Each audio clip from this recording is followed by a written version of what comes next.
What up, fam? This your boy Sly Jones, and you listen to the Get Down Live. And you know, when I roll out with the ladies of the night. And to my right, I got my girl, Livy E. What up, Livy E? What's up, y'all? You know the crowd, man, they love you, Livy E. They just love you. I know, and I love them even more. And you know, and check it out. To my left, I got my girl, Essence Love. What's up, Essence Love? Love it. Love is out there. Love is out, love is in the air. Now, we got a very special show. We got a guest today. It's going down. We got a lot of knowledge that's going to be coming out of here. Yes. But check it. Topic of the day. Topic of the day. Let's get this thing out. Yes. So, have you ever dealt with diversity issues in the workplace? And I'll say, let's go to Essence Love first. Well, I have dealt with diversity in the workplace. When I found out that somebody was getting paid more. Oh, when they was getting paid more? Was it a guy? It was a girl, but It was she a was girl. a different race. Ooh, And, you know, I ran circles around her. And punched in the face? No, I didn't want to go back to jail. Oh, okay. All right. Okay. look, keyword go back. Yeah. Keyword, go back to jail. Because you know, she walks around in Venice with no shirt stabbing people. Right. Remember? Yeah. We I can't didn't forget stab- that. I Can't didn't forget stab. No. Oh, okay. But that's what I dealt with. And just, you know, I think just being of color and Okay. trying to do your work, but Mhm. then at the same time, you know, like when you can get become friends with a coworker Right. and they share certain information when you're Mhm. not at work, Mm-hmm. and you like, well, hold up, Yeah. how are you getting paid that? Yeah. And I do like 18 more things than you do. Right. Mm. Right. Well, yeah. So yeah, It's a common thing. It's a common thing. yeah. It happens. It's Livy? unfortunate. Well, for me, mine has been more so like the age diversity. So not really more so of my race, but sometimes in my position, sometimes I'm higher than, you know, someone that's older than me. Oh, and they hate you. And yeah, it gets a little Mhm. awkward, but I'm very big on respecting my elders. But it's like, all right, if you're not doing your job, then, you know, I got to say something. So that's kind of what I've dealt with there. Oh, she looks too young. She doesn't know what she's talking about. So little things like that. And I've had to let people know Really? Okay. real quick. Well, yeah. Well, in my experience, I always experience like it's different for the white guy than the black guy. It's always Yes. they I'm can sure. do something, but I can't do it, or I look hostile, or you know, it's just like Right. they look at it as if, you know, I'm always going to do something. That's terrible. And it's crazy, but being that we're on this topic, Yes. we got a special guest. We Woo-hoo. do. Yeah. I've been waiting for this all So- week. I Yeah. know. So check it. We got the founder and CEO of Kelton Legend LLC, a full-service talent acquisition consulting practice. Boss lady. Boss lady In the house. in the house. And this is Miss Kimberly Jones. Hello. Hello. Welcome. Thank you. Thank you. So honored to have you. I'm happy to be here. Yes. We are happy to talk to you. So, Kimberly Jones, Yes. tell us a little bit more about what you do, how you got started, and what's up. Sure. So Yes. my consulting practice, I work with companies and I work with individual job seekers. So on the corporate side, I partner with organizations to make sure that they have a solid hiring process. So when you think about if you go to a company's website, you click on careers, typically there's technology that's associated with clicking on that link. And so companies will have a strategy, they'll have processes, team, and an HR technology to make sure they can find the right talent to either replace or add to their staff. And so I partner with organizations to make sure they have the right strategy, how to find the talent they're looking for in the right quantities, align with their business needs. Right. On the other side of that, I partner with individual job seekers. So a lot of people don't understand who they are as a potential professional. So I help Right. people identify their career identity, make sure they have a solid resume, how to research a company, to make sure that they're prepared to interview. One of the most important pieces of the job process is offer. And so a lot of times you'll hear Right. people talk about offer negotiation. I Yeah. don't call it negotiation. I call it offer management. You negotiate to buy a car. You don't negotiate to make sure you have a competitive, fair salary. Right. And then also onboarding. So anytime you start at a new organization, a lot of companies have an onboarding strategy, but you as an individual should own your onboarding strategy. So Right. you Look at should all know the what stuff you I need didn't to Yeah. accomplish the first 30 days, 90 days, 6 months, a year. It's important for individual job seekers to have their own plan as well. And so that's what I do with my team of professionals. Let me ask you a question. Awesome. Let me ask you a question. When let's say when you go online, do you still have to put the ethnicity? Because I found when you put that, a lot of times if they find out that you're African American or you're Mexican, I don't even know why it's on there. Yeah, so Right. let me explain that. So I'm about to get real Yes. official, technical, right. Bring it compliance. to us. That's Bring what it we to need. us. That's what we want. Let's Yes. get in and get So down with the get down. equal employment opportunity. So any organization who has at least 50 employees is they have an EEO requirement. Mm-hmm. Employers are required to solicit the EEO information of any person who expresses interest in a position. They're required to solicit it. As a candidate, you're not required to respond to it. When you get to that page of the process, there's actually an opt-out, and you are permitted to opt out and not provide that information. Right. Does that mess you up when you opt out? It does not. It does not. And I'm so always scared with that. here's the other piece. Companies are required by law to record that information separate from the actual resume or employment I application. didn't know that. Yes. Wow. I Look did at not what know we're that. getting Look at right that. here. Oh, Yes. man. Inside Now, information. great companies, good companies who do this correctly should never be looking at your EEO information at the same time that they look at your resume or your application. But there are some companies out there who are not great, who suck, Right. who are Right. backwards and not in the 21st century. Yeah. I And know they a couple. will utilize that. The other piece is if they don't, there are companies who will say, well, let's go look at their social media Yeah. page. That can they? Well, I know they can, but that's a big no for a lot of people because they on their social media page. Yeah, there's not a law that permits any company from looking at your social media. However, if they utilize that information, what violates EEO is that if you are as an employer, if you're making an employment decision based on any of the factors, what they call protected classes in EEO, then a company can be held liable for making a decision to hire or not hire based on one of the protected classes. And then the type of world that we live in today, everything is via social media. Yes. Right. And so I believe that they'll go to the page and they'll state another reason why they won't hire you, but knowing that they did, actually go to your social media Yeah. and did make a decision based on that. I mean, of course, they're not going to share that with you, but No, I know actually, a lot of companies some probably do companies, that. some people are dumb, and so there was a story about a month ago. Right, yeah. It was a public relations or like a marketing firm. Okay. Young lady had applied, and they went to her social media page and saw a picture of her in her bathing suit at a beach. Oh, wow. You go to Yeah. the beach Right. and you put on a bathing suit. Right. Right. And so the company decided not to hire her, but then also posted a story and screenshotted her picture saying, how dare you apply for this type of job? And then this is what's on your social media I know page. she That's sued them. terrible. And so there was litigation Yeah. pursued because is first crazy. of all, you're not supposed to use that. Now, the company tried to make the case that, but this is a person applying for, kind of public relations marketing. They should understand that. But what I do in my personal has nothing to do with what I submitted in my Absolutely. professional credentials. Exactly. And to then post her picture and attempt to shame her, Right. it went way too far. Yeah, So. and I think that's a lot of that is actually going on, like even in the news when the young lady from, I believe, California, she was in Washington, Mhm. and she just got suspended from her Really? job as a host, a news anchor, Mhm. CNN, And what was she because her pictures were leaked.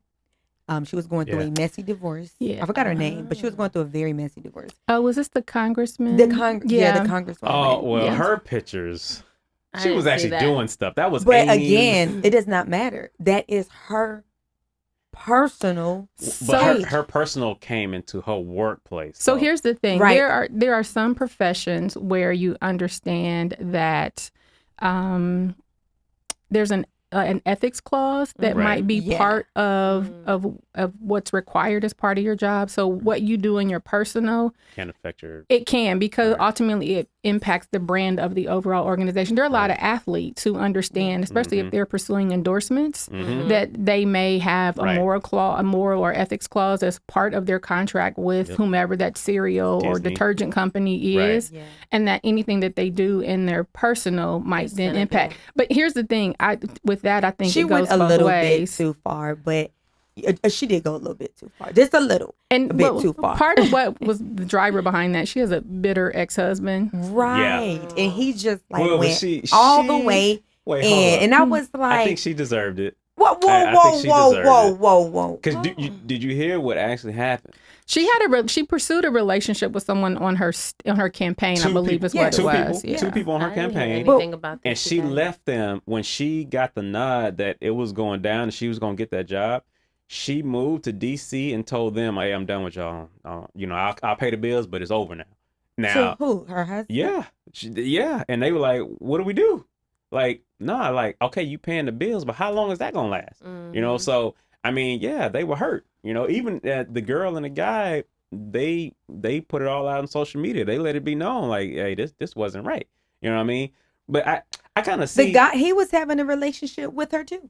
They were both with the lady. They were. She had, Okay, she was but all over the place. okay, we on to. Okay, I'm sorry. No, go so ahead. social media is very important, but I have a question for the job seekers. So Yes. if you are someone who is trying to make a career change, what advice do you have for them if they don't have all the experience in this new career? What advice do you have for them? That's an excellent question. So let me give you an idea of, so I've worked for a lot of large companies who, on a regular basis, you post a job and within an hour or a couple days, there may be 25, 50 or 600 people who have applied. And so now what you're asking a company to do is give you an opportunity ahead of someone else who may really better match the qualifications.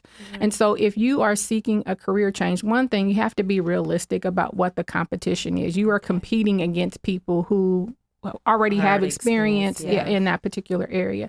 The second piece is being able to display in your resume those transferable skills that appear to align with what that company is looking for. So try to highlight that. Your resume is your voice. When you're not there, your resume speaks for you. And if you haven't taken the time to add content to your resume that really speaks to how you might be able to help that organization be successful, you're dead on arrival.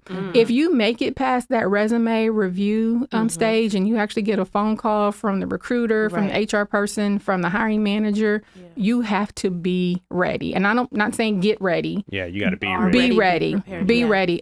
Making sure that you have saved or printed out the job description so that you can use that as a point of reference in those questions that might be asked of you during that interview. The other thing is you don't want to embellish, because if you talk your way into a job that you're not qualified for, they're going to expect you And to do don't. your job. And you're going to get exposed. Yeah, You will listen, exposed, like that front No, row of this is church. really- Exposed. This Yes. is really important, you guys. Okay. Yeah. And Wow. so, like I said, just being able to be realistic and honest about here's what I have a desire to be or a desire to learn, but here's where I'm at. But don't overpromise and underdeliver, because at that point, you have sealed your fate for whatever that fate might end up being. And I have a question too. Sure. What made you get started in this profession? So I have this crazy story. Okay, so Let's hear it. Let's hear it. I'm the youngest of 11. I have 9 sisters and 1 brother. Oh my God. My father worked for a construction company. So in the summertime, I always had an opportunity to go with him to different construction sites. And in high school, I wanted to be an architect. Oh, me too. And That so- went away fast. And started talking so about Change math. of career. I was just fascinated by what architects did. Like, how Yes. did they know, how deep to make the hole for a building? And Right. where would restrooms be and outlets? And so by my 11th grade year, I liked math. I wasn't good enough at math to pursue a math-based career. And so I'm like, what do I do? Well, because I had just been fascinated by these pretty buildings, I'm like, well, let me just go work in a pretty Inside? building. Right. HR was always the office that was in the front. Yeah. Right. And so I just always want that decided job. that I love I would figure out what HR people did. And what I came to find out is they're consultants for the organization. Right. When you work in HR, you have to understand the overall business and all of the different things that a business does. And that was fascinating to me. And that's how I got into HR. Going down that tunnel, and I'm glad you said that. So going down that tunnel, I know that being a African American woman, it's scarce. Yes. So how does it feel? As most of the time, I'm sure. I mean, I know you're probably the only African American woman of color. How does it feel representing consulting practices, being the only woman of color? I love it. I relish it because of my background coming out of aerospace. So I've worked for NASA, for Raytheon, for GE. Come on, through. Northrop Grumman. Absolutely. There were groups of engineers who routinely referred to themselves as stale, pale, and male. Stale, pale, and male. So it was not uncommon for me to be in a room full of white men who were engineers or scientists. And so you get accustomed to walking into a room and not seeing anyone who looks exactly like you. And so I appreciate that I had that early enough in my career that it desensitized me to the shock.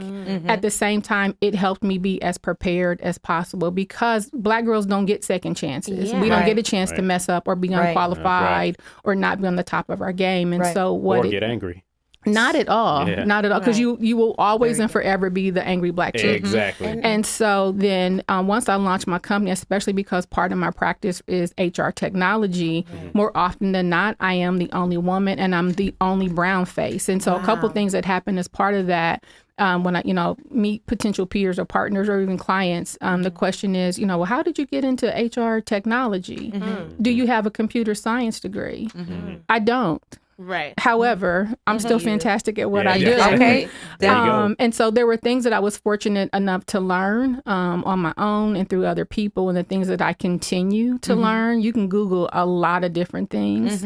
And so I'm not a computer programmer. However, I understand how HR technology works, and I will sit down and configure a system to support a strategy and a process. So for me, when I walk into a room, I'm always prepared for, as Whoopi Goldberg said, that bowl of milk with a raisin. It is that dynamic for me most of the time, and it doesn't shock me anymore. I love that you say that, Jessica, because Lizzo actually, you guys know who Lizzo is? Yep. Yes. Yep. Yeah, she was actually on Vogue magazine, and she talked about how growing up, her mental health was at jeopardy because she didn't have any representation of her. Yes. And I want to know, well, you already said that you didn't let that deter you, but how important do you feel representation is, for people to see someone that does look like them in the workplace? Do you think it does mess with your mental health in any way? You have to be solid in who you are as a person. I will say for me, growing up in a household full of women, my parents never told us there were things that we couldn't do. Like we were permitted to pursue whatever we wanted to pursue. And so for me, I never had an experience where there was a limit on my life. And so not that I didn't necessarily have role models. My mother, strongest person whom I had ever met. I never saw a limit, but I can understand how there are people who need something to establish as a goal to be able to pursue. The other thing for me is the reverse. I've been invited to speak at a business class at USC School of Business or Entrepreneur. Okay. Most of the students in that class are young white men who will easily say, I'm a serial entrepreneur. If we do that as Black people, we're, job jumpers, And so I sought out opportunities to go and be in front of that group because I needed them to see that there are people that don't look like them that do the same thing that they do. So I think it's important both ways to be in front of other people of color and women, but I think it's also being in front of those homogenous groups who don't necessarily see us as potential partners or competition. To open up their minds. Absolutely. And just like, hey, I am here. There is someone representing. Absolutely. And so do you travel with your teachings, and do you have a base also office? Yeah, so I'm actually between Columbus and here. Okay.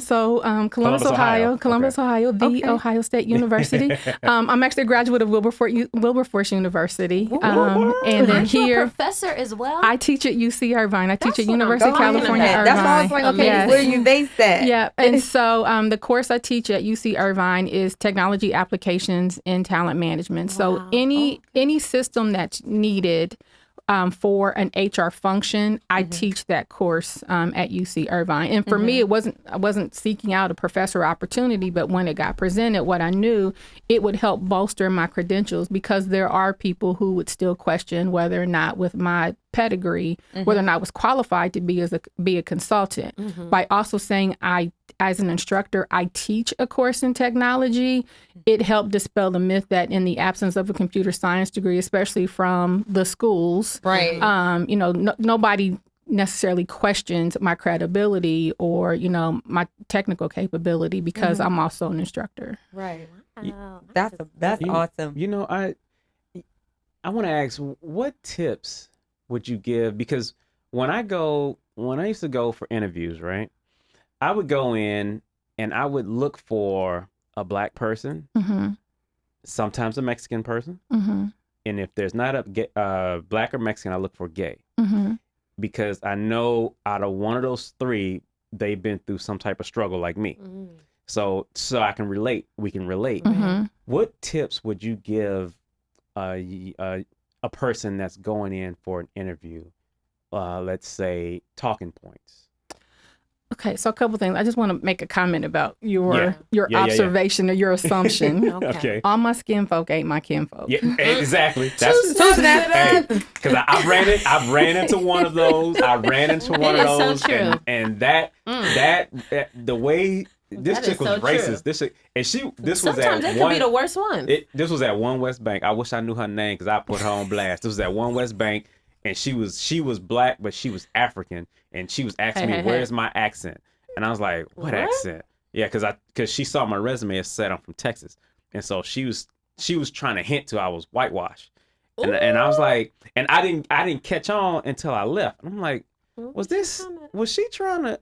And I was like, oh, okay, because then I really got mad because that made me more upset than a white person calling me something. That made I was like, I was like, I wanted to go in on her, but I ain't go back in there and get arrested. I don't make any assumptions about anybody. I don't assume a woman is going to be an advocate and a champion for me. I don't assume that a person of color will be a champion or an advocate for me. What I have to focus on, my advice to any job seeker, first of all, if you are fortunate enough that company has provided to you a list of names of the people that you will be interviewing with, go to those people's LinkedIn profile to make sure that you understand who they are and what their background is, because sometimes it'll give you an opportunity just in some small talk to find something that's relatable. Definitely. And it'll somewhat tend to break the ice.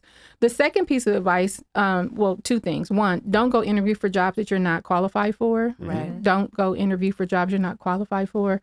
Don't go interview for jobs because Look, I've done it. I'm guilty. I appreciate people who are aspirational, but you cannot fake your way through an interview. Secondly, when you do go interview for a job that you are qualified for, you have to be your own advocate. And so companies are asking questions because they're seeking information from you. Yes. It should be your goal to make sure that when you leave there, you left no stone uncovered, that they know for sure you are the best qualified candidate for that particular role. And here's something that I always do. I actually learned this from a really good friend. When you finish an interview with each interviewer, ask them, have I answered all of your questions? I love that. I hope that I have your Dropping support some when gems. it comes time to make the final decision. I love that. Because now what you're asking that interviewer to do is affirm or reaffirm that what you just shared with them for the 30, 45, 60 minutes, that yes, I just proved to you that you guys should make an offer to me. Yes.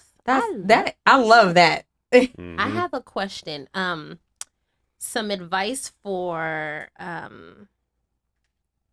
the workplace. Yes. What about professionalism? So building those relationships with people, like being too nice or being very professional. How do you kind of balance that And out? draw the line. Yeah, so I think sometimes people seek to be friends with who their coworkers are, and that shouldn't always be the destination that you're looking for.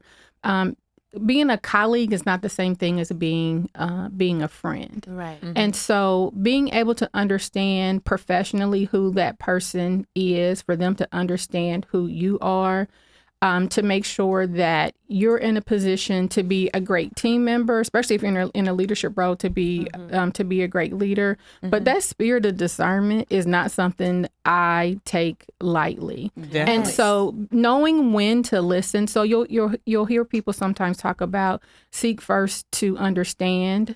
Versus being understood. And so taking the time to listen and understand who people are, what their triggers are, what their own individual motivations are, how eager they are to help and to partner. And so as you learn other people, you then learn where your avenue is into building a relationship with that person. That was very well said. I have one more question for the job seeker. Shoot. I'm sorry. Shoot. How important is education? Is that starting to kind of dwindle, having that college degree now, or is it just based on your skills? Every industry is different. And like I said, I spend a lot of time in the aerospace industry. I don't want an engineer who doesn't understand the importance of a right angle and understands the laws of physics. Now, if I am a customer service representative, I may not necessarily need a degree to do that job. And so the body of work in the industry really will factor into whether or not formal education is required, especially if it's, something where you always also have to pursue a master's degree or, a doctorate level degree. But every industry is different. Every company is different. Well, let me ask you this. So 2 questions. So the topic of the day was, have you ever dealt with diversity issues in the workplace? So I'm going to ask you that as well. Yeah. And what happens if you find love in the workplace? How do us men nowadays, Bring it how do we now tell, like, if we see a woman that we really like and we're into, how can we approach them without getting fired or arrested? Because nowadays, the Me Too movement, we can't do nothing. Well, our hands are tied. And then all the women are like, I can't find a good man. Like, okay, well, I see you every day for 8-9 hours a day. Like, okay, So first question, topic of the day. Have you ever dealt with diversity issues in the workplace? Yeah, so I am a diversity advocate. It's one of the things that I take a lot of pride in, is being able to help companies create strategies that are inclusive. Male, female, veteran, LGBTQ, ages. I even advocate for people who are left-handed. There's only 10% of the population who are left-handed. Yeah. And so they're crazy people right now. I'm just playing. So it was something that came naturally for me because I grew up in such a big family. I have every version of sister. I've played in wigs and makeup and shoes and jewelry my whole life. So I appreciate that things are different. And so for me, dealing with diversity, it was an opportunity to champion different programs, create programs, but also advocate on behalf of people who were underrepresented, people who were just flat out being excluded. So for example, students from HBCUs. A lot of HBCUs don't have a good reputation in corporate America because they're perceived as less than. I am a proud product of Wilberforce University. And so what I do relative to diversity is stand up for people without fear of retribution. And a lot of people aren't necessarily in that position for a number of reasons. You get fired, you got to pay your bills. I was in that situation. However, I just knew I was always on the side of right. And so I never backed down from being able to speak up on behalf of people who were being excluded. And so I have seen every version of things that just weren't nice to say, things that weren't unethical, but things that were just downright discriminatory. I've seen a variety of that, being a diversity advocate. Okay. And so how does the man, if he finds love in the workplace, how does he approach a woman, or should he approach? So this is not specific to gender, because there are also women who find themselves attracted to coworkers, and not just of the same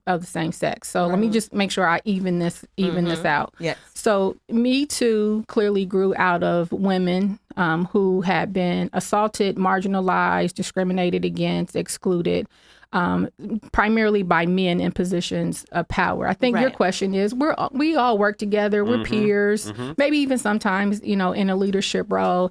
And I find, my coworker attractive physically, intellectually, whatever it is. Right. The same way that here's my advice. Anything that you wouldn't say in front of your grandmother is probably something you shouldn't say to a person that you're interested in. You need to be respectful. You need to be thoughtful. You need to be able to read cues. If that person's body language has clearly told you, yes, body language literally says it all. there's a bright white line for you not to cross, don't cross that line. Don't cross it. But if there appears to be mutual interest, a very professional, polite way, hey, I'm potentially interested in a date. Would you be open to maybe lunch, here at work or dinner afterwards? Yeah. That person will either say yes or no. And if they say no, please know no is no, not maybe. Right.